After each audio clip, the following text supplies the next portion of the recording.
Oh, that I can do. Oh, yes. Well, I might ask you questions too. It'll be an interactive session. Okay, there you go.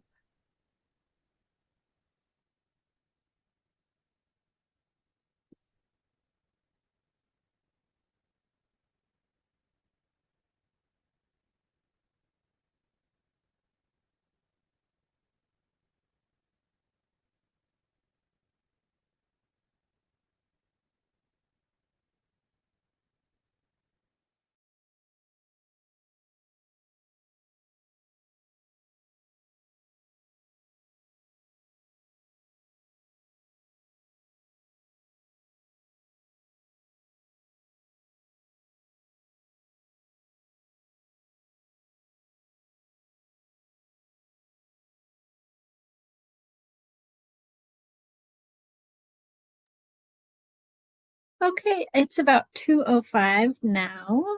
Let's go ahead and get started. Hi, everyone. Welcome to the November 2025 KHHC or Kitsap Housing and Homelessness Coalition monthly virtual meeting.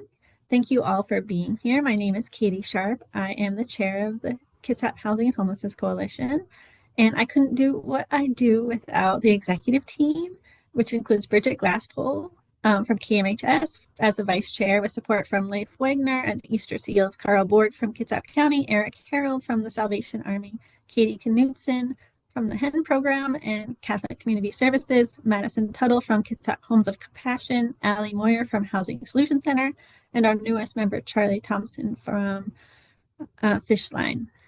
We also have some other members that are filling out our form to join the executive team. It's still currently live. You can nominate yourself or somebody else to be chair or vice chair, which the term starts in January, or just to be on the team and to be part of the leadership for our coalition. We do a lot of great things throughout the year, and we appreciate all of you joining us today at our virtual meetings, but also have some room in our leadership and would love to see you there as well. As always, our meeting is recorded live and live streamed by Marwan Cameron of The Conduit. So thank you, Marwan, for doing that. Our agenda today, I will go over that in a second, but first let me remind everyone of our vision, mission, and values. At KHHC, every person in our community has a safe, decent, stable, and appropriate home. We provide leadership to end homelessness through planning, coordination among social service providers, advocacy, and education. And our values are that we strive to carry out our mission with respect, commitment, compassion, integrity, and a willingness to change. And if you have updates to share with us, you can share them at the end of the meeting or email us at admin@kitsap.hhc.org anytime during the month, and we can get them out in our about bi-monthly newsletter to the community. And if you want to subscribe to our mailing list, our link is on our website at kitsap.hhc.org, and you can always email us with any questions. Our agenda today is a full agenda. We have a presentation from Family Promise and the KCR Christmas Angels program. We also have a short reminder of the Kitsap Severe Weather Shelters program, and then the new digital resource guide. So it's a full program today. We appreciate all of you being here. We will have our standing agenda items to talk about Project Connect, an update from Kitsap County, and then, of course, at the end of the meeting, if you have any updates to share with the group, you're welcome to do that. So let's just get started. So I'm going to stop sharing now. And Steve from Family Promise is here to present about the program. Good afternoon, everybody. I'm very happy to be here today. So I also want to thank Tara Grudy for jumping on the call today. She is actually our first board representative from Kitsap County and also serves as our board treasurer. So thank you, Tara, for jumping on here today. Yep, not a problem. I put into the chat some information right off the bat because somebody was asking how to get people connected to us. So I put into the chat direct links to various things. But before I get into all of that fun stuff, I want to just give a brief background and why we're here. So Family Promise at a national level has been around since the mid-'80s. Now that said, they do things a little bit differently from some national orgs. They use an affiliate model, which means we are all independent 501c3 charities that partner with Family Promise at a national level and share the name and the mission of ending homelessness for families with children. So our mission is to provide intervention, prevention, and stabilization to families with children to avoid homelessness and to get to functional zero on that. So Family Promise of Pierce County is less than 2 years old. It started January 2nd of 2024, and I'll get into the model, but we opened up and very quickly found some success to the point where Pierce County asked us to become the center for anyone experiencing homelessness in Pierce County, not just families with children, but even chronically unhoused, even single individuals. And so we opened the summer of 24 as the intake hub. And what that means is that we are open 24/7 for anyone experiencing homelessness.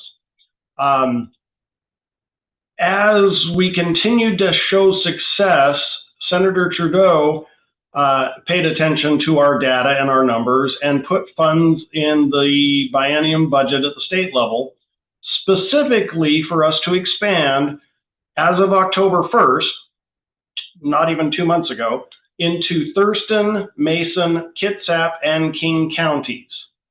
So we're kind of booming. Effective October 1st, we are active officially in all 5 counties. Because of that, we changed our names from Family Promise of Pierce County to Family Promise of Puget Sound. So that's a lot all at once, but I'm going to tell you a little bit about the model and why we've been successful. And today we're all going to do a little live activity about it because it's so much fun to do it that way.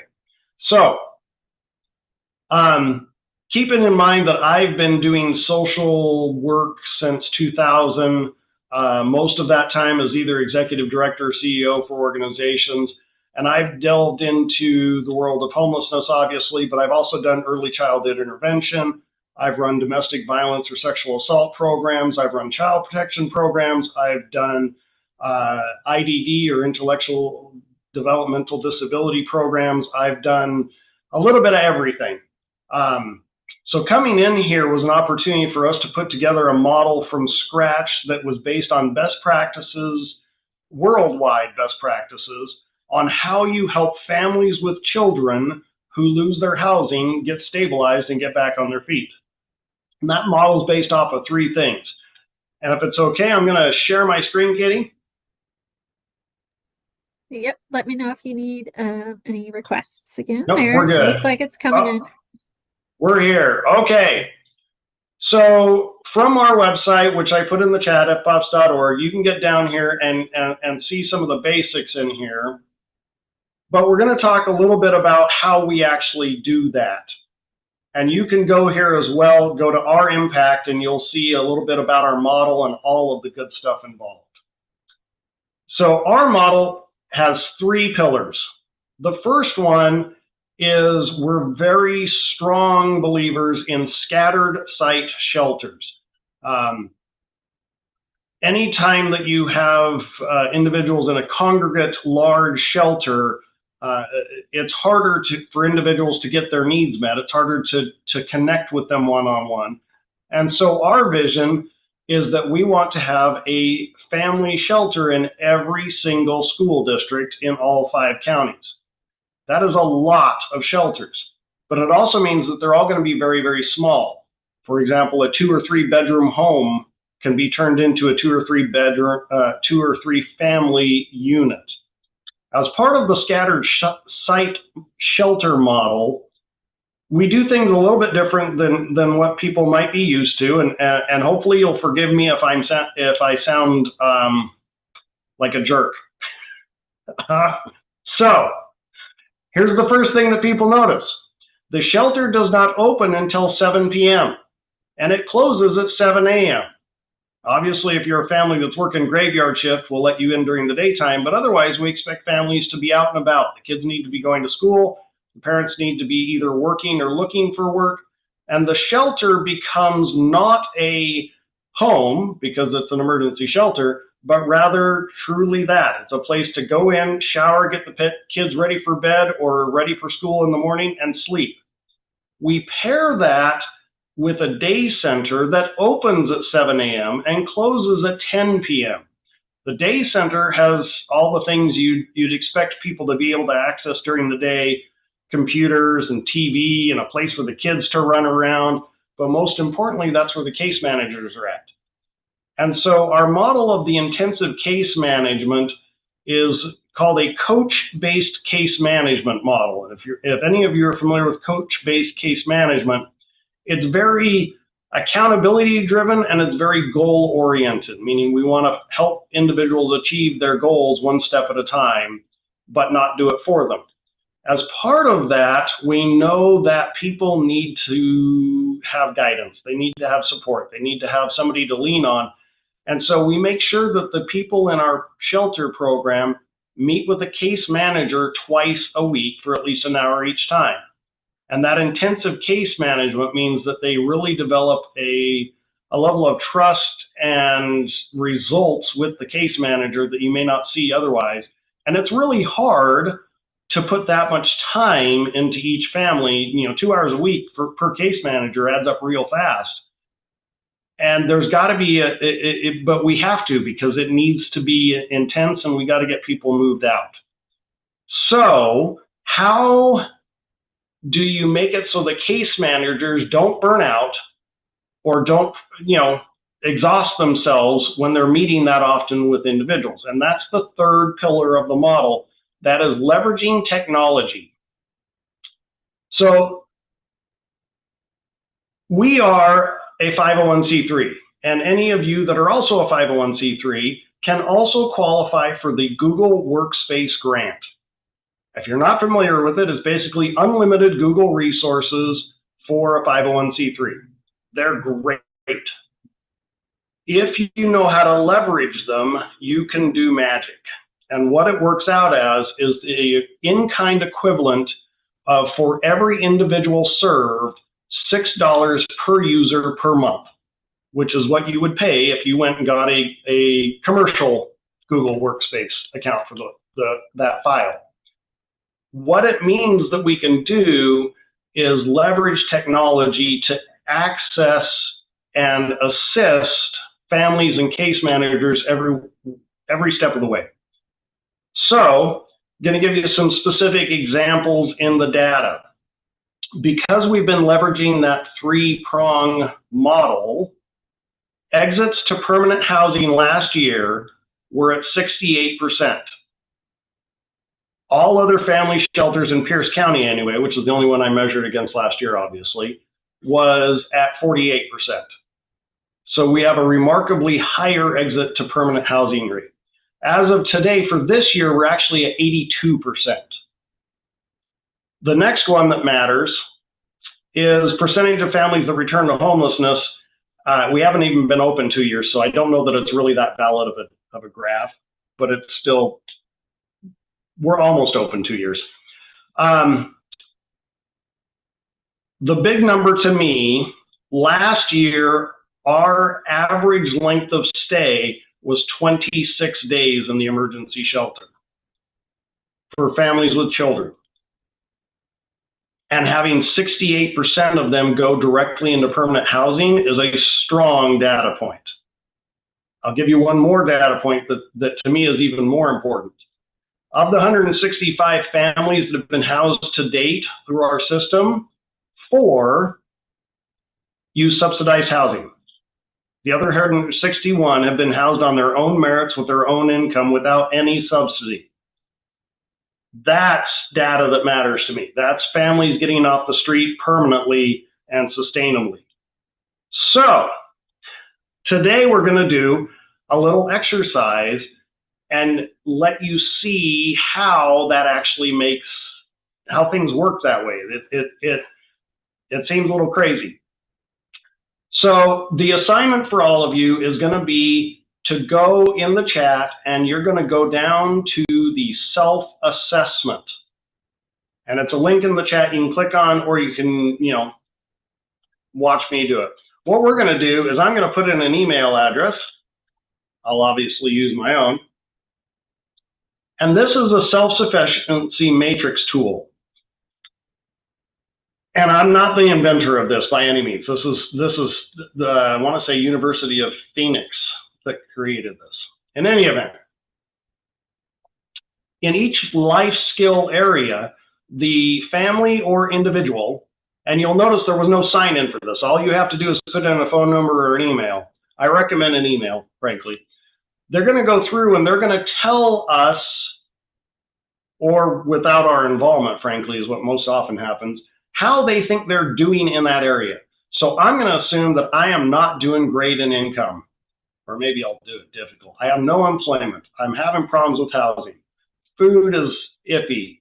Childcare, I'm going to say that's not an issue for me. My children's education is not an issue. I'm going to say my adult education's fine. Luckily, I'm not in legal trouble. My health is suffering a little bit. My life skills are suffering a little bit. My mental health is really suffering a little bit. Luckily, I'm not using any substances. My family relations are pretty good. I can get around places, and I'm going to say I'm not very involved in the community. I don't feel safe because I don't have housing, obviously. I'd feel a lot safer if I had a permanent place to be. I'm going to say my parenting skills are awesome. And interestingly enough, they always do. I've never seen parents with children say that their parenting skills were terrible. That's just one of those things. But we always ask nonetheless. And I'm going to say my budgeting skills are middle of the road. Okay. And now I'm hoping that other people are following along and going to do that same task, because I'm hoping there's a volunteer that can tell me what they get in their email. Anybody want to raise their hand?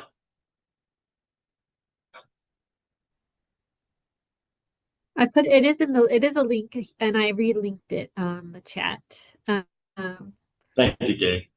Yes. Did anybody take it? Okay, who's Jerry?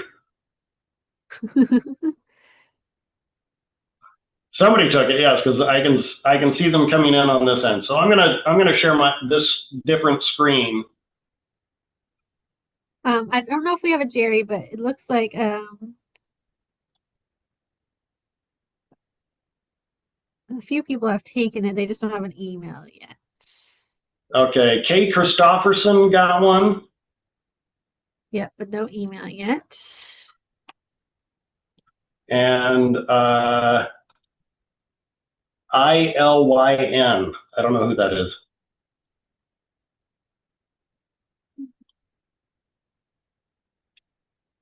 Katie, you should have one now, I hope. I refreshed my inbox a couple times. Nothing yet. I'm going to check my spam. It may be in your spam, frankly. That happens. Sometimes it can go into the spam folder. Just double check that. All right, so I'm going to stop sharing this one. I'm going to share the results so that everybody can see exactly what it shows. Right one. I think that's the right one. Okay, everybody should see at the top. Hello, it was a pleasure connecting with you and hearing about your journey. Is that hopefully what everybody sees? So. Yep, we see your email. Okay. So in here, the first thing it's going to do is obviously recognize what they're doing well. And then it's going to create their case plan. How many people have had to build case plans to support somebody, or they want to help somebody achieve their goals? It can take several hours to do that. I mean, you've got to assess them. You've got to figure out where they're at. One of the concerns I have is that anytime a case manager is doing assessment, there creates this artificial barrier between the person being served and the case manager, because they are now sitting as a judge, right? Whereas Using a tool like this means that the person being served can self-evaluate, and the case manager simply gets to go along for the ride and support them where they need help. So based on the responses that I put in, because this is the one I had put in, you'll notice it didn't call me by name because I did not put in a consultation form anywhere. I don't have any data to work on.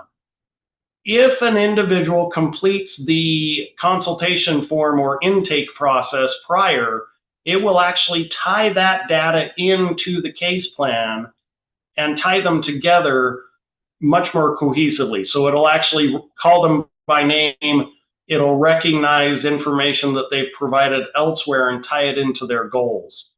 So I mentioned that I had income problems, I had employment problems, I had housing problems, my mental health was suffering, my community involvement wasn't so great, and my safety wasn't so great. And so what that does is it identifies specific tasks for each one of those areas. And a good example is the employment. This week, let's start your professional profile. Let's begin or update your resume using the resume builder on FPOPs. And again, this is a prime example of how using technology can take the burden off of case managers, because a case manager, if they're human, it's going to take them time to type that up. It's going to take them time to send it to the individual. It's going to take time to put it into whatever case management system they're using at the time. And what it really means is that they get slowed down. And so as you leverage technology to do these things, it starts to speed things up. And it takes the weight off of the case management team so that one case manager, instead of worrying, oh, I got to meet with a family twice a week, plus do all my documentation, plus build a case plan, plus do an assessment, suddenly the interaction and leveraging that technology means the case manager time can be used for the important stuff, which is, let's talk about barriers. Let's talk about specific people that you need to talk to. Let's talk about specific parts of your goal. How can we tackle these different areas and really get them through the system? Another prime example, which I don't really have a way to show you because they're actual people's information. If I get a phone call from Bob, or Bob sends me a text message, that data is already put in as a case note into Bob's case file. If I text Bob or send Bob the email of the case plan, that's automatically put in as a case note already. The case manager didn't have to take their time to do it. One of the core concepts I use for all our case management, and it's part of coach-based case management, is at the end of case management sessions, they send either an email or a text message to the individual being served and recap what they went over and what they're going to be working on. Well, that does two things. One, it helps the individual be accountable to what they said they were going to do. And two, the case notes are already done. And so the documentation time for my team outside of actually working with humans is negligible. It doesn't really exist. And I link these specifically, and I specifically had you guys try the matrix because it doesn't require any data otherwise. I don't need to have the full data set of the individual or family to be able to provide that example. If, however, you have an individual or family, either one, we don't care, in Kitsap that you're working with, have them do the intake through our website, the consultation form on our website, which provides the intake data, and then have them do the matrix. It will help you build a case plan for them immediately. It will help them identify key things they can do this week and work on immediately. Some of the other things that we do differently are, again, really goes back to the technology and the process. When somebody's coming into one of our shelters, the first thing out of our mouths is, welcome. During the course of the next 3 weeks, we're going to help you either get a job or get a better job, and then we're going to help start looking for housing.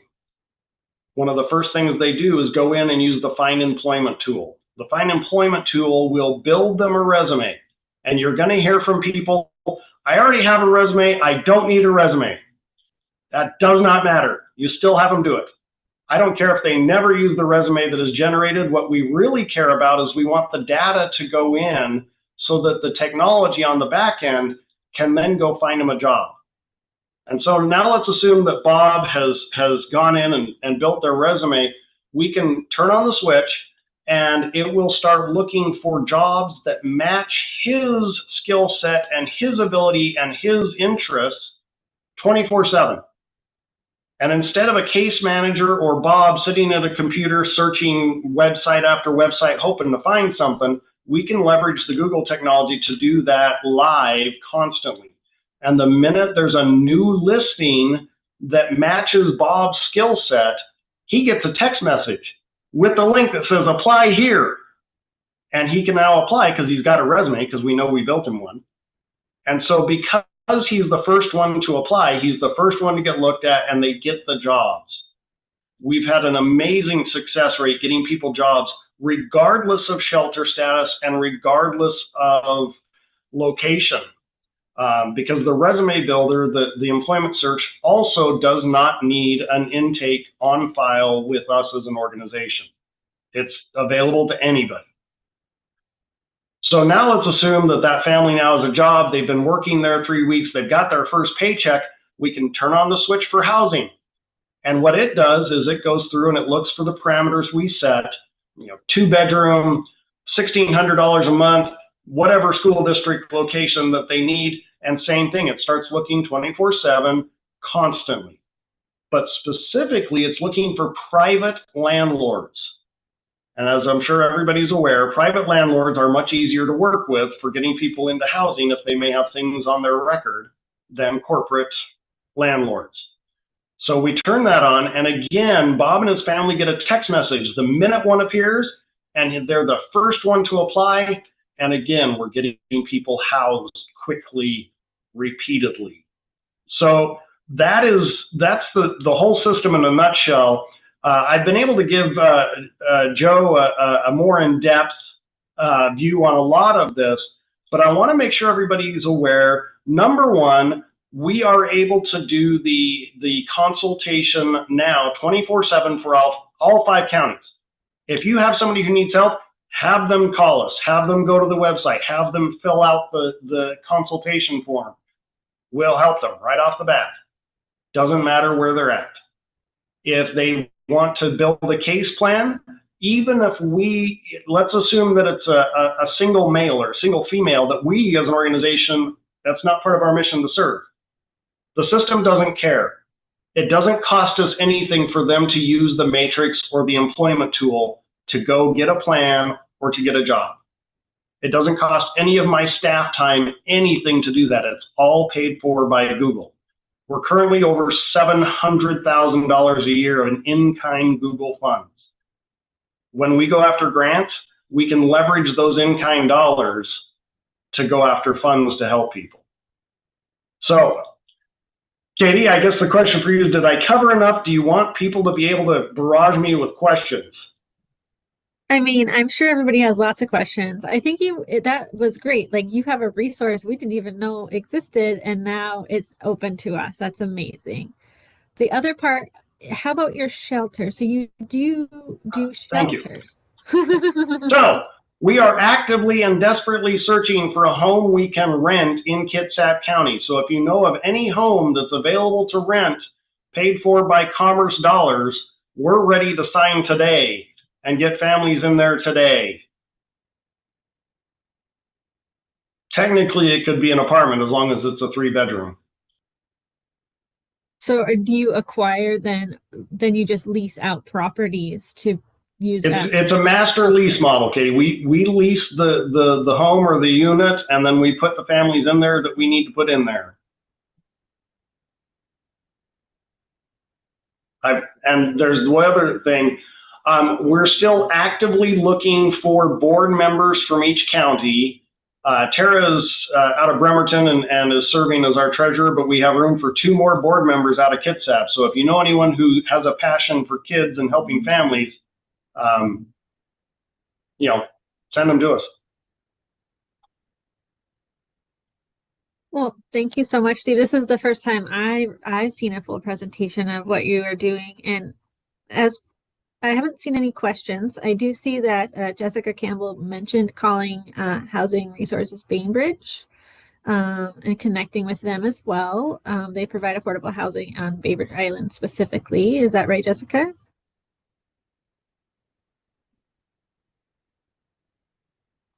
She says yes. And then Diane from CARE says, can you send contact info? They may have Absolutely. a 3-bedroom house. So it's a good reminder of what you do and that these tools are available and that we actually get the emails, right? We fill out the matrices that we can get the emails. And interesting about your employment tool, I see why it's so important to do these presentations around the community, because this is so new to how we work. Just understanding this idea is really interesting. Is it all Google Gemini then, the AI model? Yes and no. So under the Google grant, you can build a proprietary version of Gemini. And Okay. so of important note, our whole model is HIPAA compliant, it's FERPA compliant, it's high trust certified. So it's not Gemini out of the box. And because of that, we're able to build a very intensive social work model Gemini that interacts with the content. Annika asked a chat, are you able to provide support in other languages? And the answer is yes, as a matter of fact. We currently can support 14 different languages, and bring it on.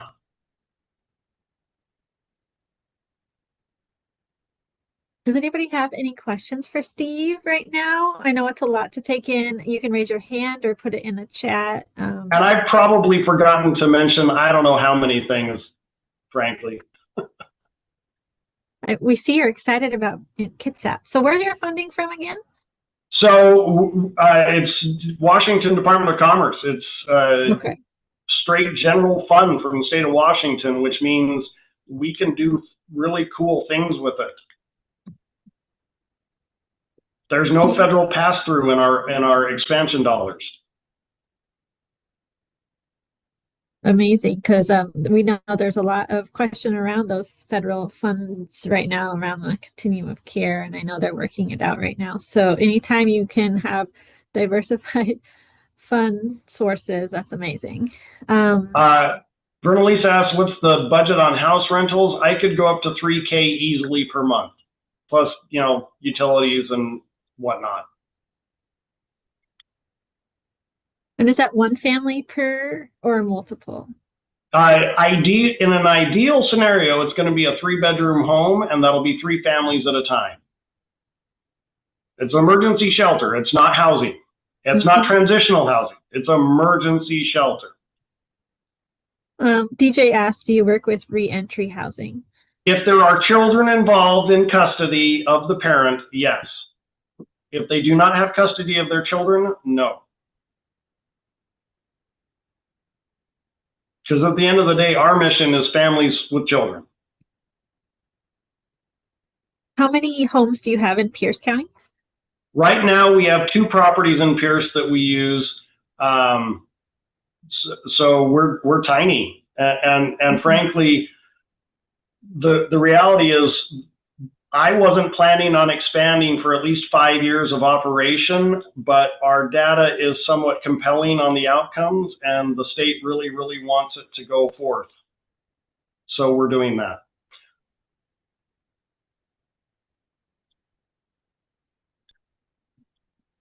So Vernalisa, confirming 90-day max stay, are the houses co-ed? So what I tell families coming in is that you have 3 weeks and we're going to get you a job and start looking for housing. This technically is not HUD dollars being spent on emergency housing, but if I have a family there 90 days, either they're doing something really, really wrong, or somehow we have failed them really, really badly. And if they're doing something really, really wrong, we probably won't let them stay the full 90.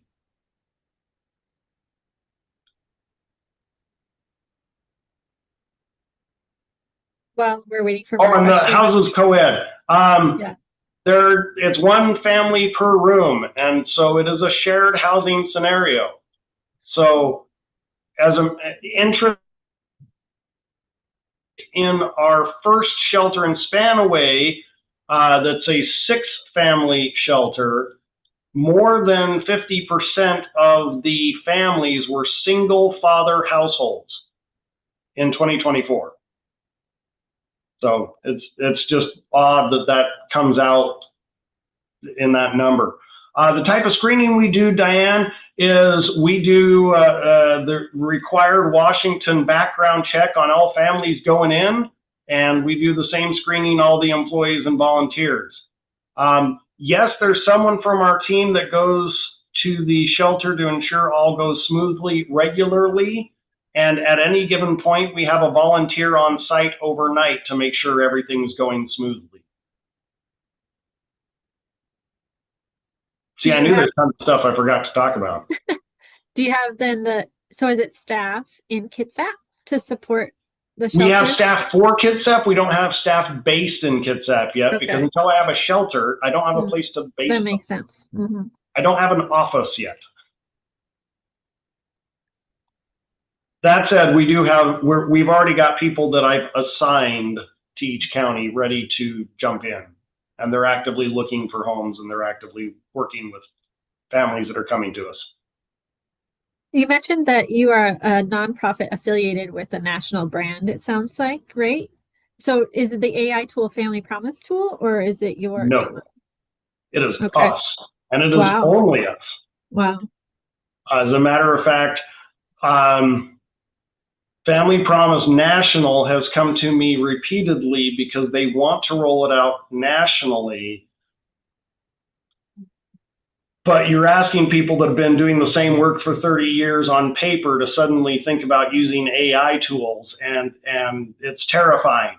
The advantage we had is we're not even 2 years old, and I was able to build it how I wanted it from day one. So there hasn't been any transition pain. That said, I will say one of the tools that I will offer to everybody, any other organization that wants to partner with us can get listed on the electronic release of information, so that when a family or an individual does our consultation, they can get the intake data released to that other organization electronically and instantly. Wow. And they just need to email me to get on that list, and I'll put you on there. Have you seen any frustration if because AI is not perfect, right? Of like somebody getting an AI generated email and then not getting contacted right away, or? So number one, if somebody fills out the consultation form or the intake form, my team calls them back immediately. If there is no valid phone number, they will try emailing, they'll try everything under the sun to get a hold of that person. Because one of the things is that we immediately want them to have them sign the release of information for HMIS or HEMIS. And we need them to do that. Well, people can be terrified of technology in general, much less AI. And so our staff over the phone walks them through how to sign that release electronically on their mobile device. That then goes in so we can put them into HEMIS. And then they also walk them through over the phone, how do you do these other tools so that nobody's terrified about it. And our team can actually watch live as those go out, so that, for example, the one I displayed here, I actually can see on the back end what goes out to an individual. And so our team can talk Bob through filling out the initial data, doing the matrix, and then understanding the results live over the phone with them. So we haven't really, the only time I've seen it do crazy things is when people don't provide real information. And usually they'll get a message that says something like, this doesn't seem real. Are you sure this is a real human's data? But it still tells them basically that it thinks they're not real. So your team enters information into HMIS? Our team enters information into HMIS, yes. Totally our team and not our system automatically just pushing it in there, because that would be beyond people's understanding. I'm kidding. Interesting. So that totally information is then part of the system. I don't know if Carl or Corey want to ask a question on that. You've probably met with the county already, but I know that because we're the balance of state, continuum of care, and HMIS and data sharing is an interesting topic. So Yeah, once he moves into the county, then we'll probably have to get together with Commerce to make sure it works with the balance of states because of the differences between what Pierce County, King County, Snohomish, and the bigger counties are allowed to do compared to what we are. We would love to be able to do everything electronically, but we still have to write our point in time count on paper and all the other fun, antiquated details that we get mandated down. So we are ready to push the data as we need to, Carl. So yes, we've already made the initial steps for balance of the state HEMIS to make sure we can do so. One thing to understand is nobody can legally tell you you have to use paper for data collection and provision to HUD. The federal government has created in 2002 the Paperwork Reduction Act. They can't require paper documents legally. So you don't have to unless you want to. And I'll stick to that till I die. Well, but that doesn't necessarily account for state requirements.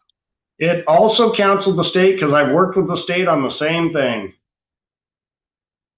It meets their requirements.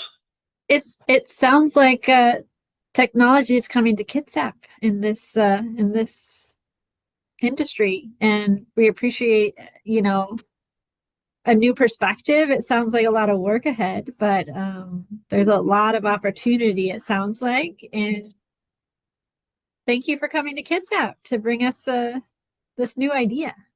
My pleasure. And I encourage people, you can even fill out the consultation form. Just make sure that you put in the story to delete it later. It's just a test.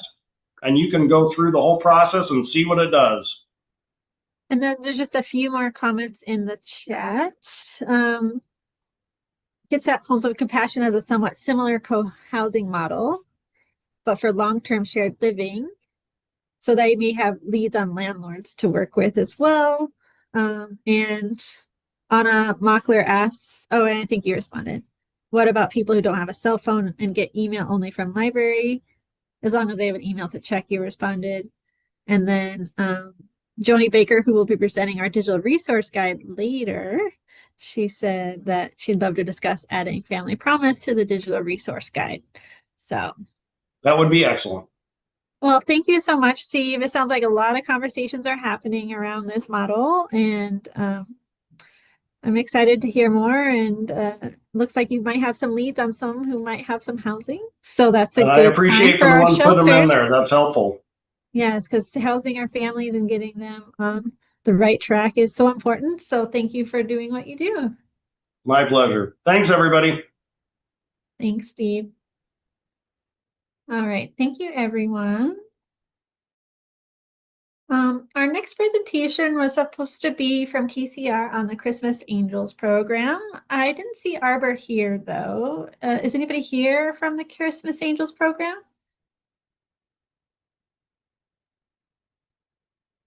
Might have to either wait or Allie's not here either from KCR. Anybody from KCR here?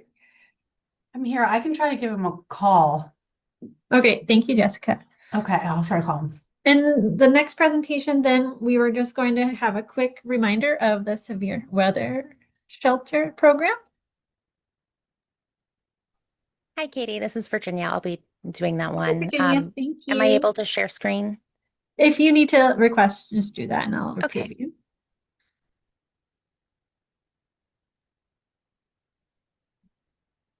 Yep, it looks like it was working. Okay, fantastic. So we're just going to do a very quick overview. I may run a little bit over. I was given 5 minutes, and that's a very short period of time for I a think program that we're I pretty think there's 10 passionate about. minutes and we have time, Virginia, because this is a really Perfect. important piece of our shelter programming in I KitsApp. So thank appreciate that. you. Absolutely. Okay, so a quick overview on the Severe Weather Shelter Program. The mission of the Severe Weather Shelter Program is to provide safe overnight shelter for people to come inside from extreme weather conditions. This program would not be possible without the partners that we have on board. This is definitely one of our more collaborative programs. This is a partnership with Kitsap County DEM, our division in the Housing and Homelessness Division of Human Services at the county. We're partnered with G2G2 for transportation, our host organizations, which we'll touch on a little bit more here in a moment. And of course, the volunteers and community members are absolutely critical. The severe weather shelters operate during severe weather events, specifically through from November 1st through March 31st, anywhere in Kitsap County. It's available for everyone, single adults, parents with children, families, teenagers. Important notes on this, though, is that it's not strictly a homeless shelter. It's also not a disaster shelter. It is very specifically a severe weather community-based shelter that fills a gap in the services that are available and provides a place to stay. This season, we're going to have 3 locations again. We have Port Orchard. That one is hosted at the United Methodist Church. We have our location in Silverdale at Silverdale Community Church, and in Kingston at the Village Green Community Center.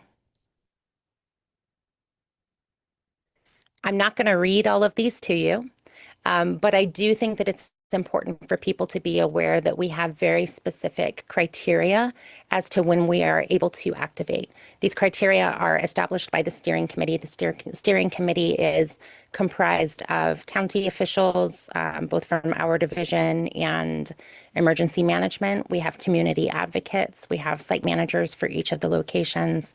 Volunteer schedulers. So we've got a really robust group of people who come together on the steering committee, and they discuss this criteria casually as the season goes on, but in a much more deep dive to evaluate whether or not they want to make changes to that, typically at the end of the season and again at the start of the next season. So being aware that this does exist, not going to run through it all with you. It is on the website, and so you're welcome to go and take a look at that. This is really helpful, especially when you, and it's very common, like you go outside, it feels cold. Why aren't the severe weather shelters open, right? And so you can go back and look at this and understand exactly why. We did have a change this year. This year, the committee decided to add this bridge day at the bottom. We found last year that there were a couple of instances where the severe weather shelters have been open for a few days at a time. We knew we were going to meet criteria again in another day or two. And there was one day in between there where the shelters closed down and reopened. And it created a lot of difficulty for the guests. And the committee decided to add on this bridge day option. The weather conditions and meeting that activation criteria is just one element of it. The other element is knowing that there are going to be enough volunteers available to actually staff the shelters. Without having full staffing, the shelter locations just aren't able to open. So volunteers are absolutely the most important part of this entire program. As I mentioned, without them, the shelters don't open. The volunteers are registered as emergency workers with the state of Washington DEM program. And as a result of that, they're covered under the insurance that's associated with that program when they are going to, coming from, and on site. As emergency workers, they might also be contacted to participate voluntarily in other Kitsap County disaster and emergency roles. And it also opens up a lot of free training opportunities for them, including things like CPR, Stop the Bleed, a lot of really great free training. Tricky part, especially for people who work professionally in human services in general. Volunteers with this program must operate within the training that's provided under this program. We're not doctors, we're not lawyers, we're not counselors, and exceeding the limits of the provided training may actually result in losing that coverage under the Emergency Workers Program. Very quickly on program administration. So how it kind of breaks down at the county, DEM and our division do very kind of separate things and collaborate together. They do the volunteer applications, they process background checks for volunteers, they do the monitoring of the weather and determining whether or not it meets criteria. They provide some admin kits and they notify the press and the media as well as, and it's not noted here, but they also notify emergency services, fire, police, that sort of thing. Our division does the volunteer training specifically to the shelter operations portion of it. The sites take care of the site-specific training, anything that folks would need to know being on location at a specific site. Our division also alerts citizens through text messages, and I'll show you here in a few moments how you can sign up for those automated text messages from 211. We have on-call staff for emergencies that can't be handled by site managers, and we convene the meetings on a regular basis. Some quick data from the prior season, because the season has just gotten started. But just to give you an idea of what a season may look like. Last season, we were activated 31 days. The vast majority of those last year specifically were in the month of February. It was a pretty continuous stretch for the severe weather shelters in February of 2025. The most guests on a single night, that was on February 13th, 53 people accessing emergency severe weather shelter. That's a very large number of people that are out in our community that otherwise would not have had shelter. And as I touched on earlier, if the sites are not fully staffed, they're not able to open. 100% of the time during the last season, all of the sites were able to open. So that was fantastic. Reasons for activation, there were 29 that were for temperature, 1 that was wind, and 1 that was kind of eligible under 2 different categories of wind and rain. This is kind of a little breakdown of what utilization looks like at the 3 different sites. And I wanted to just show the website here. So the link is here, and I'll also put it in chat. I'll be putting a couple of links in chat for you.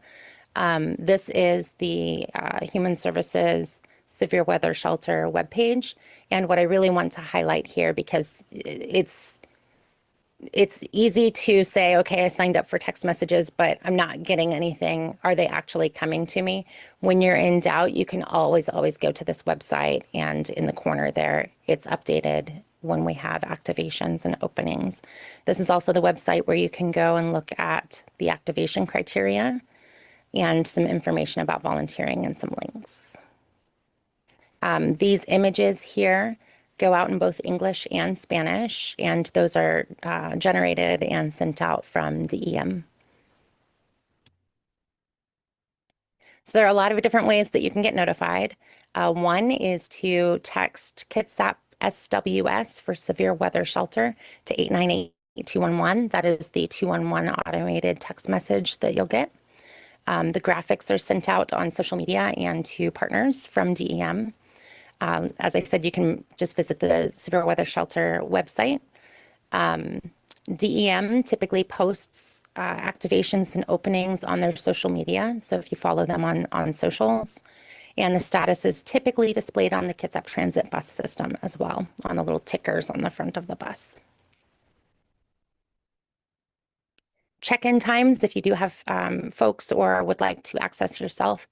Check-in times at Port Orchard and Silverdale are from 6 p.m. to 9 p.m. The Kingston site is a little bit different because they share that building with Boys and Girls Club. So their check-in time is from 6:30 to 9 p.m. The check-in time is especially important because if they have nobody there at 9 o'clock and G2 says that they don't have anybody who's en route, then they will go ahead and close for the night. So it's really important that these times are known. Transportation is available, free transportation on KCR Transit, or you can contact G2 before 8 p.m. on an activation day, and they provide transportation as well. and that is of no charge to the guest. Katie, do we have time for questions? 100%. Yep, we have Okay, time for questions. Fantastic. And I don't see any yet, but while Okay. everybody's thinking about their questions, except Anna does, she says, has anyone arrived after check-in via Kitsap Transit bus? I haven't heard of anybody coming in after check-in via bus.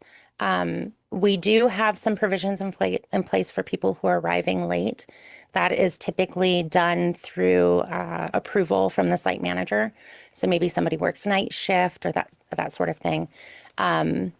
If the shelter had not closed at 9 o'clock and there are people there on site, then fire and police can also bring any kind of emergency services, can bring folks in after that 9 o'clock cutoff as well.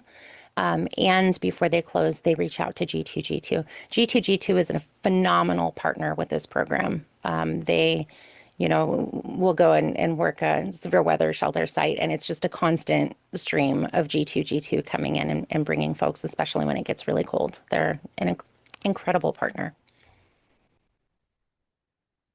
I always ask, well, when I was first learning about the severe weather shelter program, I noticed the, Port Orchard, I think it used to be Postville, but now it's Kingston and Silverdale. But, there's no mention of Bremerton. And I know that the Salvation Army is an all around shelter right now. And I know it's not part of the severe weather shelter program. But just communicating that, I find myself thinking about that because they're such an important part of the shelter program in general, and that they are available as well. Absolutely. Yeah, that's absolutely the case. And we would love it if we could secure even, one or maybe even two more locations in Bremerton, because we know that need is there. Are they constant? Is the Department of Emergency Management constantly? I know they ask for volunteers during the volunteer times, but asking for sites, because I know probably onboarding a site takes a while too. Yeah, onboarding sites is definitely a process. There's a lot of development that has to go into that, and it's a huge undertaking. I mean, the volunteers who are working on this, not only folks who are coming in and working shifts so that things can open, but thinking about the site managers and the volunteer coordinators that are working these locations, it's a huge lift. They put in a lot of hours, and there's a lot of there's a lot of passion there, quite frankly. It does take time. We are kind of constantly on the lookout, and I know Carl and I have gone a couple of times to go and talk to folks about, the opportunity. I know the DEM is also doing that. So, yeah. But if anybody's interested in potentially being a severe weather shelter site, they can contact you, sounds like. Absolutely. Absolutely. Because in Port Orchard, it's the Port Orchard Methodist Church. Mm-hmm. So, and then in Silverdale, it's a community church. So there are different types of sites that would work, it sounds like. Yeah. And the Kingston site is not faith-based. That one's through Kingston Cares, and that's at the community center. So it doesn't have to be a faith-based organization that takes it on. Thank you. Does anybody else have questions? I don't see any other questions in the chat. Thank you. I'll throw some links in the chat real quick. Thank you. And Keith is raising his hand while you're doing that. Sorry. Thank you, Virginia. I appreciate your information. My name's Keith. I'm with Virginia Mission Franciscan Health, and for the peninsula, that's St. Anthony's and St. Michael's Medical Center. I wish I would have taken a screenshot of your last slide that had the website where you could be alerted to the cold weather notifications. Is there any way, you might have already said that you were going to put that link in the chat, or maybe if you could take a screenshot of that one slide and share it with us. Absolutely. I Thank just you put very all much, of that by in the the way. chat for you. Thank you so much. And I'm on those text messages as well. And it's just nice to be able to know when they're open. I think they come out at like 2 p.m. sometimes during the day when the shelter opens. So there's plenty of time to let people know in the community. So, all right. Thank you so much, Virginia. Thank you.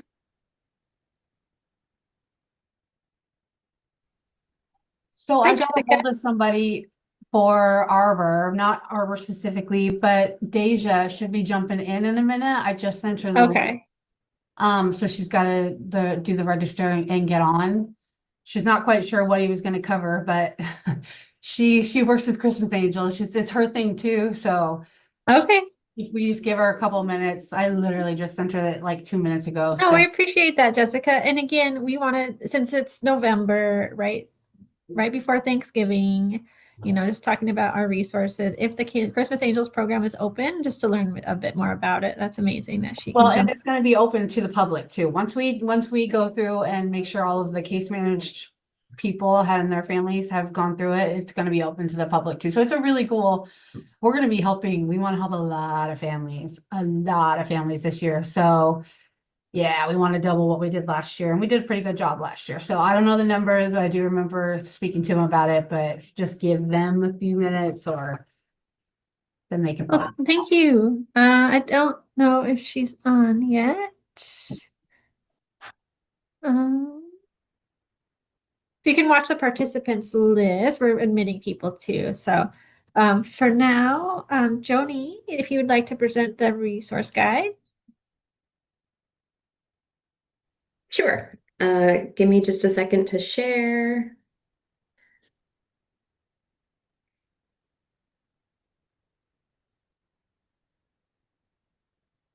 And okay. There we go. So today we're going to talk again about the Kids Up Resource Guide. I'm Jody Baker. I work with Jessica at KCR as a volunteer. We're working together since I finished my capstone with OC on the resource guide. We've updated it to a mobile resource using the website and QR code. Last time I was here, I shared how all of the different files and whatnot. So we're going to go into a little more depth today about how those all fit together for outreach. Since we added more partners, the website has all of the different, and I'll just show you, all of these different categories that is very familiar with the PDF and paper guide.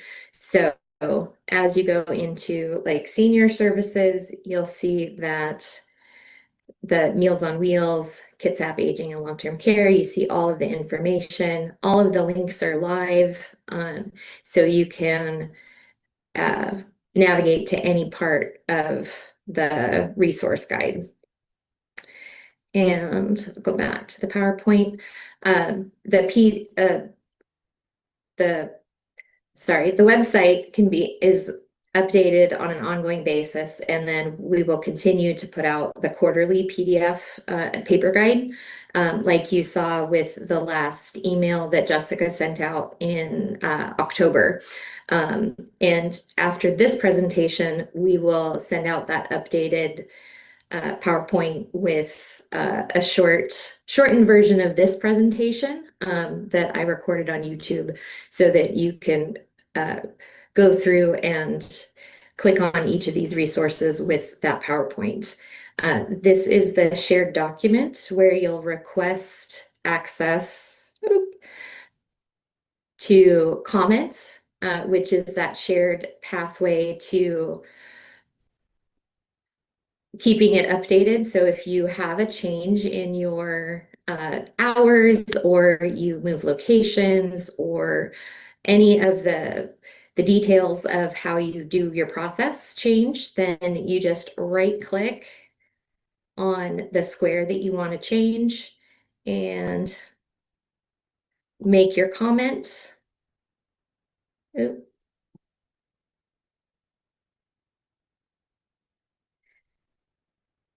And then you'll @ me, Jody Baker, and then type in whatever the change is, send that comment, and then I will make those updates. And back to the PowerPoint. So the tutorial, in a couple of slides, you'll be able to go onto the YouTube and see that, show you if you don't know how to do that. And there's also another longer version that goes into more detail than I do. The resource guide flyer here. Sorry, the Wi-Fi is not great where I'm at, so it's taken a minute.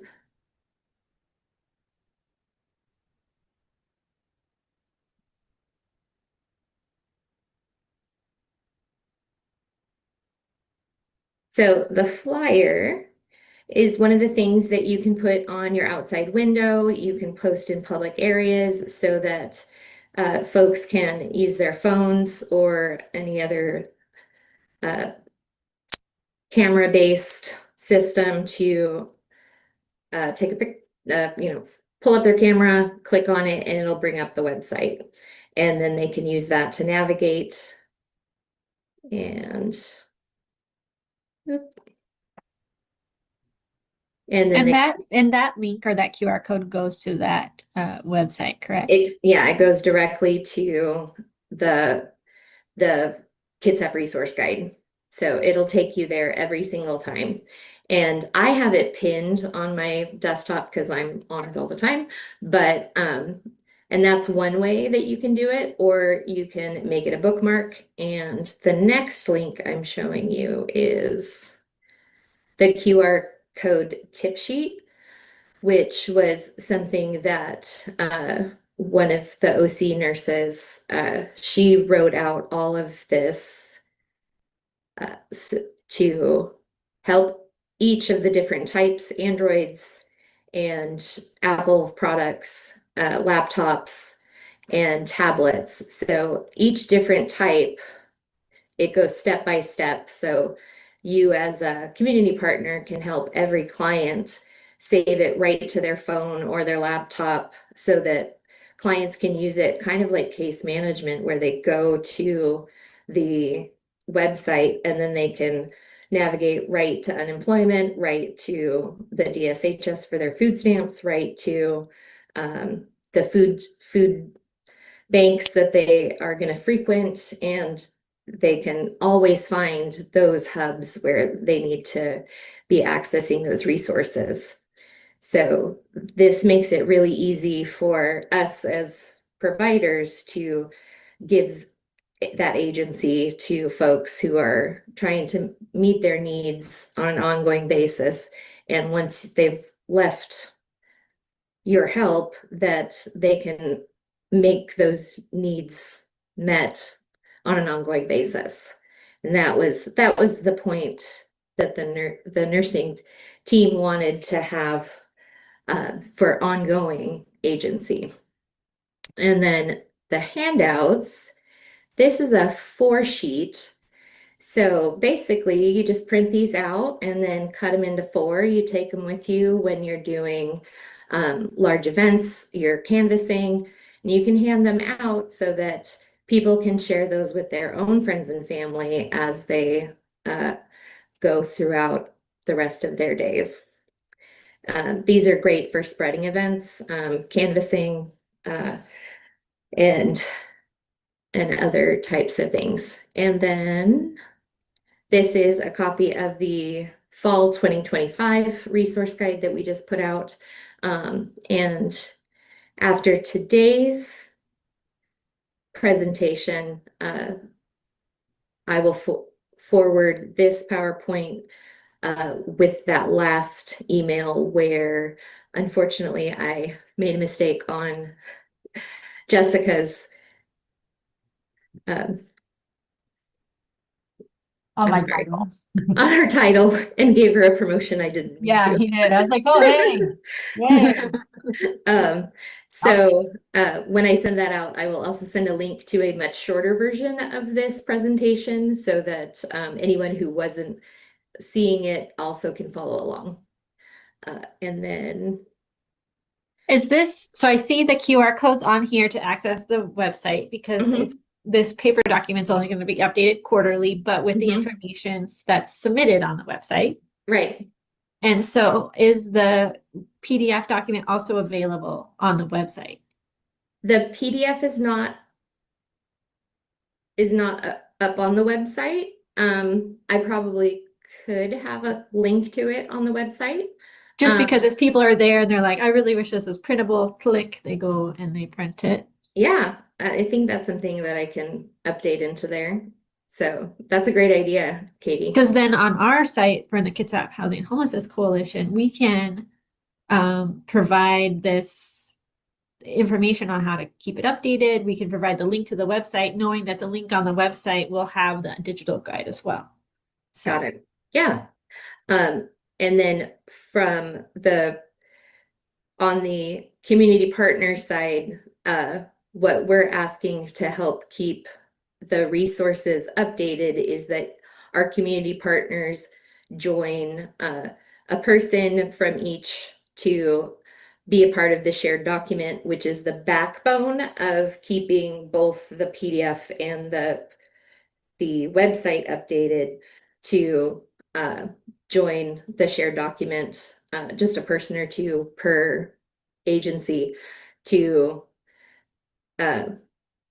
do the commenting, so that when I update the paper version and the website version, that they match and that we have the data integrity on both sides. So you would request your access, and then there are two additional videos on how to do the shared updating, and then a presentation done by another person that is a little more detailed and goes into a bit more detail than I do. And this is from our last meeting in September. On the 17th, you'll see this big spike, and that's when we were talking about it last. So very exciting that we get some good traction when we're sharing it. And then it continued to get some views, and all through November. And at the end of the month, there was quite a bit going on at the end.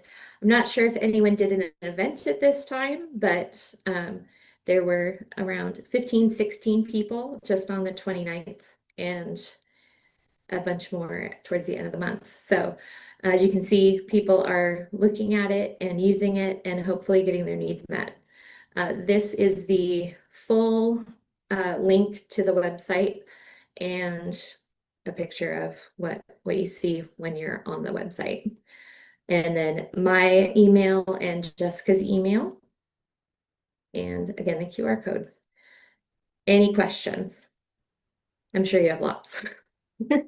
Thank you, Joni. Absolutely. And thank you for working so hard and keeping this going and really understanding what goes into updating the PDF document. So having a real-time resource instead of trying to update the document every time there's a change. Thank you. I think, again, I'm thinking KHHC will have the link to the website, and then we could work together on how we can put this information up so everyone knows how to access the shared document, knows how to update the shared document. Again, you have a lot of videos, so we can support you in making space for that on the website as well. So yeah, it's a great tool, and it's a new way to access resources, but thank you for keeping the PDF document as well. We know that, again, just like you were sharing the little QR codes that you print out and things like that to go to events and have, the resource guide right there, as well as the QR code right there. Yeah. Yeah, that's something we really wanted to make sure we kept going, because we know, I mean, like I go to the Salvation Army, or, a lot of people don't have phones. A lot of my clients don't have phones. So we definitely wanted to try to keep that printable version going. So, so yeah, we're definitely going to make sure that happens. And it's nice to be able to print off just what you need to. Mm-hmm. Well, I don't see any questions. Bernalisa says it's a great tool. Thank you. I don't see any questions right now. Again, I want to try to put this we're gonna work together, Joni, to figure out how to get out on the newsletter. I know you sent me a draft of the article, but really important. I want this to be living somewhere where everyone can be like, how do you do that resource guide again? Boom, right there. Yeah. Easy to access. And once we all get used to it, it'll be the norm. So Somebody's question how we distribute it. So right now we're just kind of passing it through all community partners, like this link hopefully, and I know I've sent it out through my links of the KCR end to all of our community partners. So we're just getting it out as much as we can. So Yeah. Yeah, really I'm focused share on onboarding people into being able to access the document and understanding how to update. It's a new way of operating, so totally understand if there are questions, and I'm totally open to talking with anyone who has questions about how Anna to has a question operate right it. now. Yeah, sure. Thanks. So I understand you're sending this out to a huge network of community service providers. Is that correct? And I think that's great. And I'm sorry. Yeah. Okay. And I do think that's great, but here's something that I keep running into, which is like small businesses say, hey, this woman keeps wandering in and I don't know what to do to help her. And that's something that happens all the time in my district. So I was wondering, like, is there, like, do you guys, like, when you go out to get copies made, do you say, here, have a few copies of this as well? If you stop for a sandwich, do you like go here, take a few copies of this? Cafe Corvo, for example, right near my district is another great place to put those there. Well, I really want to get it on my cards because I go out a lot and I always keep my cards on me. So if putting like a QR code on my card, something we Yeah, can the flyers are a great thing to have for putting up in businesses. The bigger one, or I mean, even the square, the 4x, is something that's great to hand out to small businesses because it does have the full website name, KCR Resource Guide on it. And the bigger one shows all the categories, and it goes into a little more detail about what it is. So either of those are great to kind of carry around and pass out as part of your outreach strategy. I Okay. think, Thanks. and Anna, and I think you bring up a good point too about how we're all trying to provide tools, but it's on us as service providers right now and staff to really think about how we can distribute some of this information. It's being created, easy to, print flyers and things like that.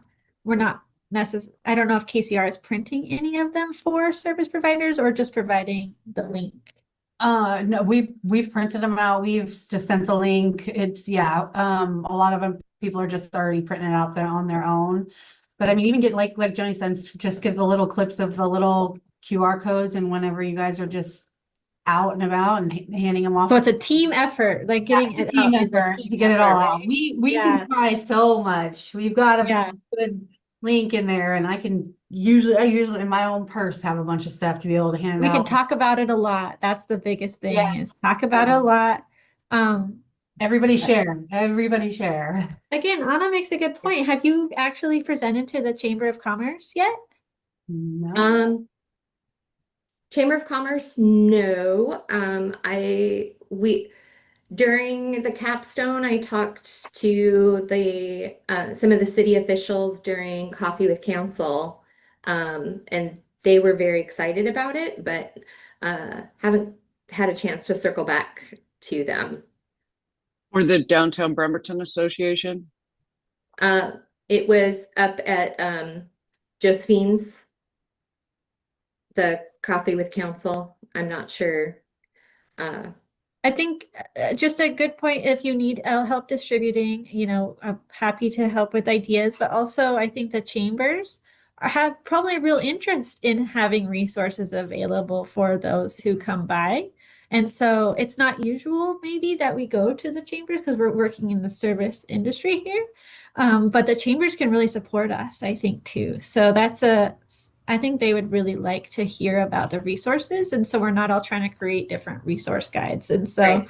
that's a good reminder. That was a huge part of what we learned as the nursing team, was that there are significant silos that exist where there are multiple resource guides that have many of the same items on the resource guides, and that there are potentially people doing a lot of the same data gathering and compiling of the same resources and putting out many of the same information.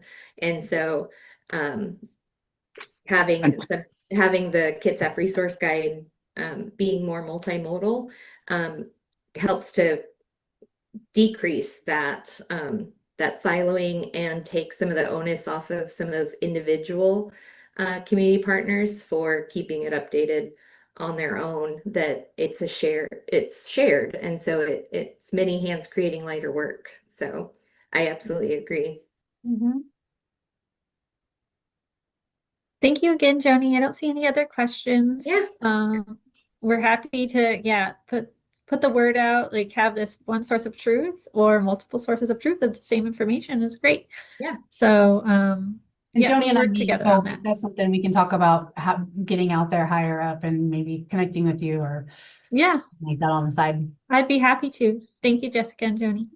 Yeah, thank you. I think Deja's on now. Hi, Deja. Hello. Can everyone hear me? Yes.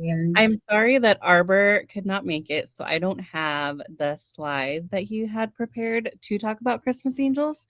So I will just talk about the program and then answer any questions that you guys might have. We appreciate it. Again, it's just it's the perfect time to talk about Christmas Angels right before Thanksgiving. And if you do have openings, we need to know about it now. So Yes. So as of right now, we're at about 650 families registered. We have a community form that is open. It can be found on our KCR website. When you go to kcr.org, there will be a banner that pops up and it's Christmas Angels. And then anyone that wants to register, there is a jot form. And it's a little different than last year. Last year, the community specifically would call in and we would take down their information and put them on a wait list. But this year, we have a form they'll fill out with all of their information, their kiddos' information, and then they will self-select a time to come to KCR and shop for their family. So they will get to pick their appointment time themselves instead of waiting for a call back. And we are just going to keep that open until we're full. And then at that time, when we're full, we will create a wait list for the families after that. So we're thinking we can get to about 700, maybe 750. And then we'll start the wait list. But we've already had a great amount of partners that are doing toy drives. So we have some stuff left over from last year. We have our reserves left over from last year too. So that's our goal. Everyone can go on the website. You can call any of the KCR locations and we can walk the community through how to register. There's our Christmas Angel email. It's cangel@kcr.org, where anyone can email to figure out how to register too. We're also, of course, open to partnering with anyone that wants to do a toy drive. We have Angel Tree cards, and that is where we take all of the family's information, specifically the kiddos. We put their gender, sizes, and wants and needs on the card, everything except for their name. And then so some people can shop specifically for a child and then bring it into the shop. Wish I could show you the shop right now, but we're still in the beginning unboxing everything phase. Yeah, is there any questions? I did drop the link in the chat. It looks like it has all the information as well as to help or if you need help. Yeah, we do have volunteers and we always have room for volunteers if anyone wants to volunteer in the shop. And what that would consist of is really just a lot of restocking the tables because things fly off so quickly. And then also helping some of the community members that come through and shop, just helping them pick items and navigate through the shop. all of that to the donors, volunteers, and the registration form is on the website. Here, I'll share that because I'm going to talk about Project Connected. I'll just share the site just a second. I will get back to my Zoom. There we go. Anna has a question. I do. I'm sorry. I think the Christmas Angel program is just fine. I'm just wondering, when I was doing Doc Love the Kids, I was thinking that this is a duplication of services of Backpack Brigade. So Christmas Angel is kind of a duplication of several other services. Have you guys ever thought about getting together? That is a great question. I'm not sure if that has been considered because I'm not entirely sure what is being duplicated or what other programs have similar to Christmas Angels. I do know that KCR started Christmas Angels over 25 years ago for case managed families specifically within KCR to be able to help them with some Christmas gifts. And then over the years, we've gotten so many families that have reached out and said that they are on lists for other programs that they haven't been able to get into. And so when we have extra stuff, for example, last year we had stuff left over after all of our case managed families came through. We opened it up to the community and said, if you still need gifts for your family, come on over. We have all of this extra stuff. So I think it would be a great idea to partner with the other organizations that are doing something similar so that we're not kind of reinventing the wheel and all doing something separate. But I just don't know if that's something that has been initiated yet. Okay, so if I run into somebody, I can send them to the person who wasn't here? Arbor. Yes, to Arbor. Okay, thank you. Or you can send them to me and then I can get them to where they need to go. Okay. And this is the website. Again, I added the link to the chat, but here's the website on kcr.org. And it just talks about all of what was shared by Deja and has the quick forms here and how to help. So it sounds, thank you for sharing. It's open to the community now, is that correct? Yes, it is open. It will remain open through December. Our doors open on December 1st, and we're going through the 20th this year. And then we're just going to keep going until we run out of toys. So your shop is open from December 1st, and anybody registered can go shop. Yes, so everyone will have a specific appointment time, so we don't have lines.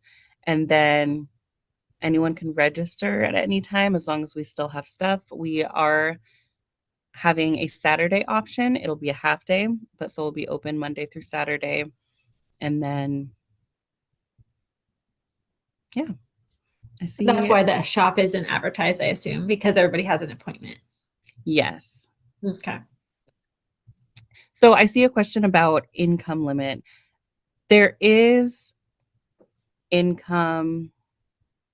We don't call it a limit because you'll see on the form that if you're going through and you're above that income threshold, you can still send a message and we can try to navigate because we took those specific guidelines from the DSHS website. So if you can qualify for subsidized childcare, for example, because they increase the income limits, then you can qualify for Christmas Angels. But even if you can't qualify, then we still want people to reach out because we understand that times are hard and it may look like you make decent money, but then all that money goes to the tremendous amount of rent that is due nowadays. And so we do still have families that will say they're above the limit and they still need help, and we get them in.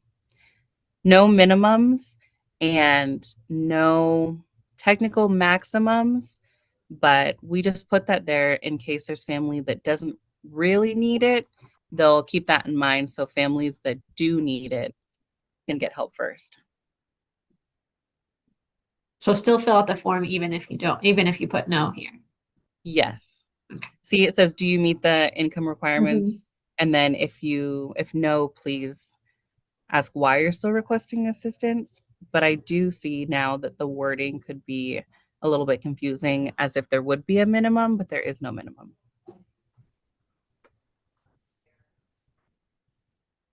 Thank you so much. Again, the link's in the chat. It's on the KCR page. Just search Christmas Angel KCR and you'll get there. Thank you for doing what you do. It's amazing. How is it funded?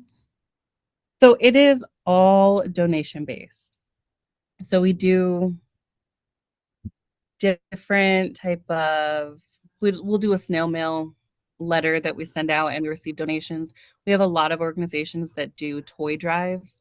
One of our biggest donors is Les Schwab. They do a whole commercial and everything, and they bring in about $30,000 to $40,000 worth of toys each year, Wow.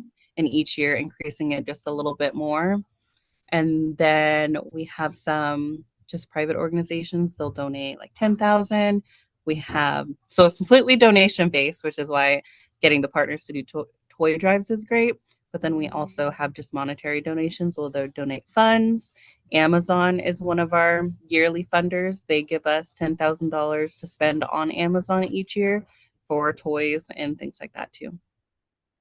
Wow, thank you So so much. it's definitely based on the community. We couldn't do it without all of the generous support that we get at KCR. And sometimes these are the only places like I've heard of this information. It sounds like you put out letters and things. I've just never seen any of that communication. So I don't know. Like it sounds like it starts early. Yes, we wish it would start earlier, but things get so busy. But it sounds like we need to increase it some more so that everyone can hear about it without having to go or through we them. just bring you to the meeting every year. So thank you, Yeah, Deja. that works too. No more questions right now, but we'll just go on to our next agenda item, which is Project Connect. So you've seen a few newsletter kind of links and emails in the last month, but just to remind you, if you all go to KITSAP or hhc.org, and I'll go there now, you can see the updates to Project Connect. It's hhc.org. I'm thinking, and I'll have to work with Leif for our website, but I'm thinking this menu is where we can also link the new resources page to make it really easy to find. But it's not there yet, but it is going to be in the works now that Joni has presented. So Project Connect is, of course, the series of resource fairs that we do in January in coordination with the Point in Time Count. We are actively planning that. Allie from KCR Housing Solutions Center is taking the lead on that. And Project Connect information can all be accessed here. We are finalizing the flyers right now, and they will be posted on this website as well. So right now, as you can see, there's nothing in the media and outreach yet, except this website, of course. And then the flyers and the postcards we'll actually be printing postcards and flyers this year for service providers to pick up. So you'll see more information about that as soon as we are finished with the printing. And then participating vendors. So right now you can actually see everybody who's registered. It updates live. This is called Airtable. And what happens is that there's this form that you can fill out as an organization, and automatically some of that information shows up on the participating vendors list. So that helps us as manage that, as well as if you're like, did I register? Did I not register? You can actually see that in this table here. So again, this is all on the website. If you go to kitsaphhc.org and click on Project Connect, please register by December 15th if your organization has not registered to participate. We have 3 sites.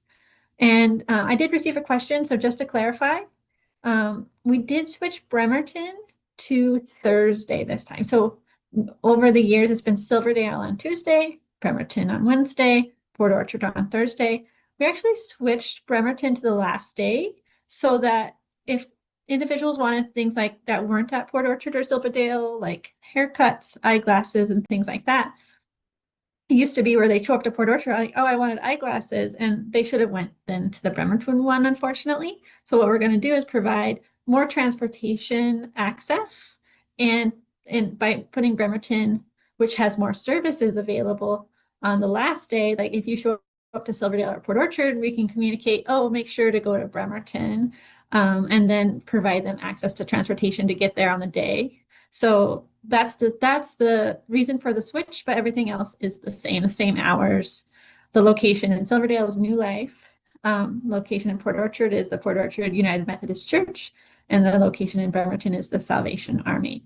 Again, just like the resource guide, the more that you all can share this information, the more participation we will have at Project Connect in January. So even if you do register, you don't register to be a vendor, please share this information, and we'll get more information, or we'll give you some files to share out and print as well. So again, posting on store windows, giving to the businesses and things like that to make sure everybody is aware that this is a service and resource fair for everyone. So trying to increase participation this year. So if you have any questions, email admin@kitsapphhc.org. But all the information that we have currently is on this website. Any questions about Project Connect?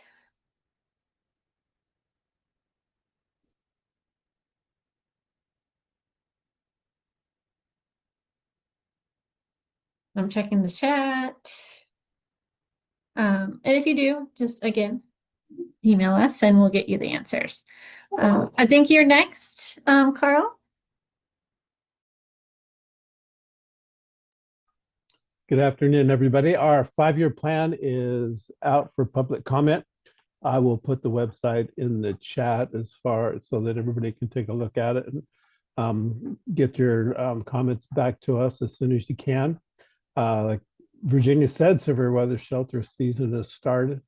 So if you're interested in being a volunteer, that would all go through the DEM. Other than that, everything else is good. Great meeting, Katie, and I'll be more than happy to reach out to David Edmonds and see how we can get that through the Bremerton through the chamber. Yeah, that would be great. And I know it was a brief update, but the homeless housing plan, that's an important document, right, Carl? Yep, and I'm putting that in the chat right now. And that's an important document that if you all have a few minutes, a half an hour to review and ensure that it's a short document. It's only 94 pages. Yeah. But it is really an overview of our homeless crisis response system in Kitsap County. So the more eyes that get on it to really understand, it will hit the ground running, right, Carl?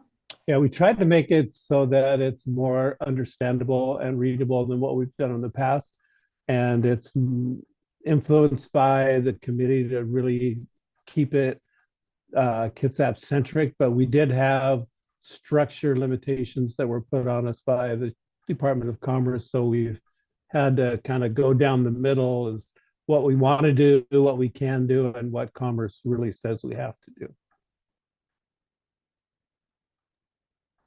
But it will guide some of the actions the county takes to. It guides all of our funding decisions on our local document recording fees.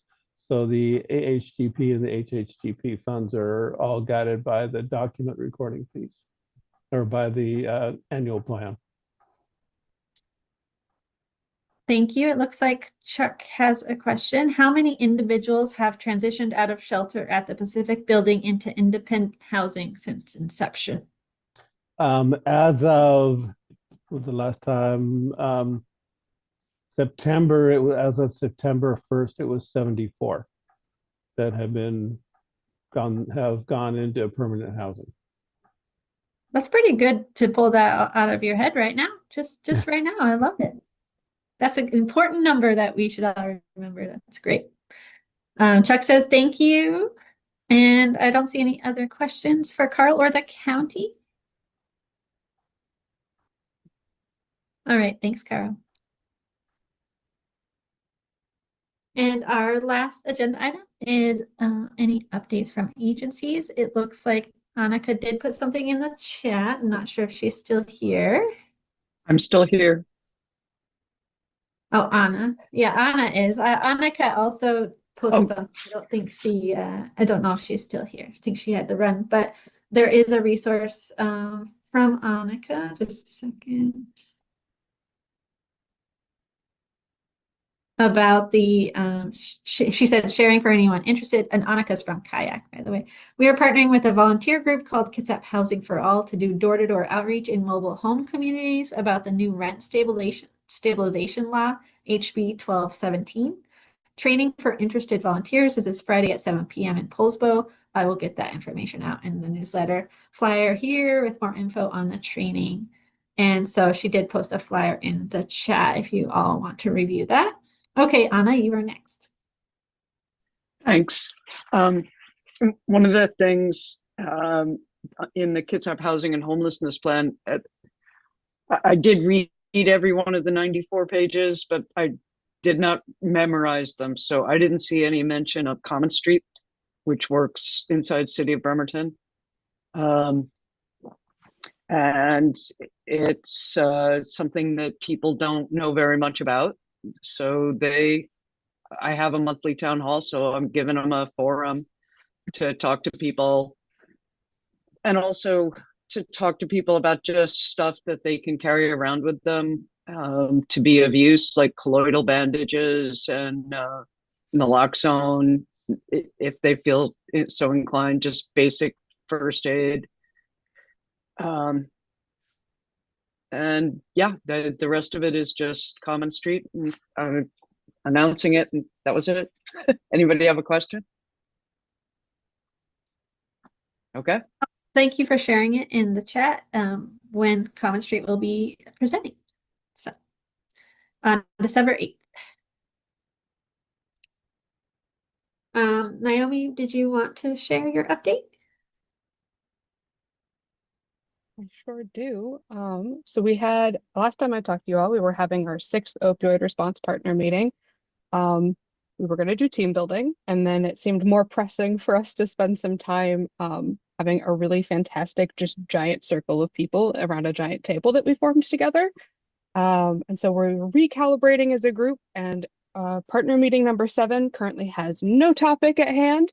We are figuring it out as we go. We've come out of a big kvetch and we're going into something new in the new year. So please come to the 7th partner meeting to go with our new attitude and our new year. We also have a new time, and it's at 1 to 3:30 p.m. And you can follow the RSVP form there. And you'll be as surprised as I am on the day of what our meeting is going to be about, because I'm still figuring it out. If you want to weigh in on what it's going to be about, spend some time with me and we can talk about it. I'm open to options and suggestions. In the meantime, I'm reading a pile of philosophy on my desk. So that's where we're going with it. Also, if you feel uncomfortable about using naloxone and want to talk to somebody about it, we do trainings at KPHD. If you get a group of people together, I'll come talk to you as a group, or if you just want to talk one-on-one, let me know. You can either email me or you can, on our website at KPHD, I can find the link for it. You can request a training on tons of different things, including naloxone trainings.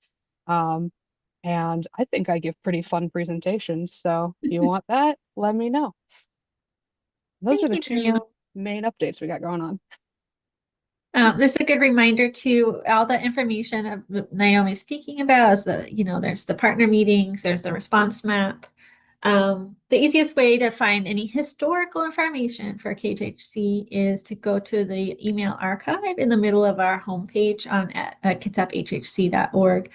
Then you can see all of the recaps from prior meetings if you need any materials, but I'm open to sending those to you if everybody wants them. So please request if you're like, hey, what was she talking about? And Naomi too, you can send her an email. So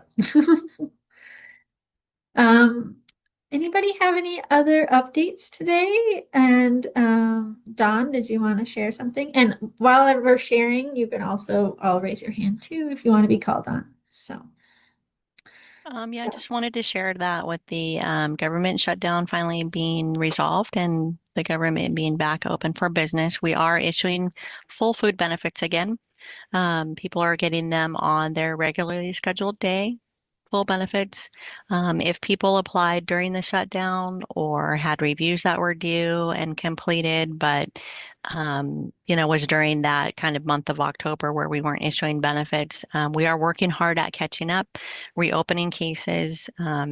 They can stop by and check in before 2 o'clock, and we'll work on their case if they haven't received them. So, can just spread the word and let people know that they just need to check in before 2 o'clock. We'll be happy to help them. Thank you, Dawn. Yep. Rachel? Sorry. So the Coffee Oasis has their Family Christmas project in December. Clients, any person ages 13 to 25. Oh, I think your audio is cutting out just a little bit. Sorry, give me a second. Yeah, there you go. There you go. They're welcome to come to any location and fill out a gift slip. They can request up to $50 in items. As long as it's appropriate, we will not give gift slips that would help them purchase vapes or alcohol. But they can request gift cards or physical items. The person does have to do so in person themselves. They can't send somebody else in to do it for them. And they have to be there to pick up the gift themselves. It does not have to be on the 19th, but they do have to be the one to come and pick it up. It will not be relinquished to family or friend. The offering is free. There's a dinner on the 19th of December, as well as just a party in general. And then this Friday, we have our Night of Thankfulness, which is our Thanksgiving meal. Any persons 13 to 25 can bring family and or friend and participate in a Thanksgiving dinner at any one of our locations in the cafe from 6 to 9 p.m. Thank you, Rachel. And Rachel, also, that's all in the chat for everyone to see right now if you need that information. Any other updates today?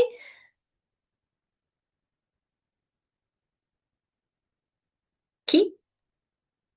Good afternoon, everyone again. I just wanted to introduce myself real quickly. And I'm a manager for what's called our complex placement team. We do our medical respite placements out of our hospital systems in Benedict House and work with Janae there, who I believe is normally part of this meeting. And I also met through an interesting meeting, Eric Harold with the Bremerton Salvation Army, who encouraged me to come to this meeting. And I had a nurse care manager, Eileen, who was with me earlier, but we're going to try to be a little more consistent as a hospital system in showing our faces and having our cameras on and being available to the coalition, and really trying to lean in to ways that as a hospital system we can do better and support our unhoused patients. Thank you, Keith. I hope you found value out of today's meeting. Absolutely. Thank you very much. I don't see any other hands raised or any other comments. I'll take this time to thank all of the presenters today. This is amazing. A great meeting for before Thanksgiving. And as of now, we are planning to have a December 18th meeting. Let me make sure that's the correct date. Let's see. December 17th meeting. And that's the third Wednesday of December. So if you have any topics, I think we already have some planned, but always email me at admin@kitsapphhc.org, and have a wonderful Thanksgiving, and we'll see you next month. Thank you, everyone. Katie, can me and Joni snatch you for 1 second after this? Sure. Thank you, Katie.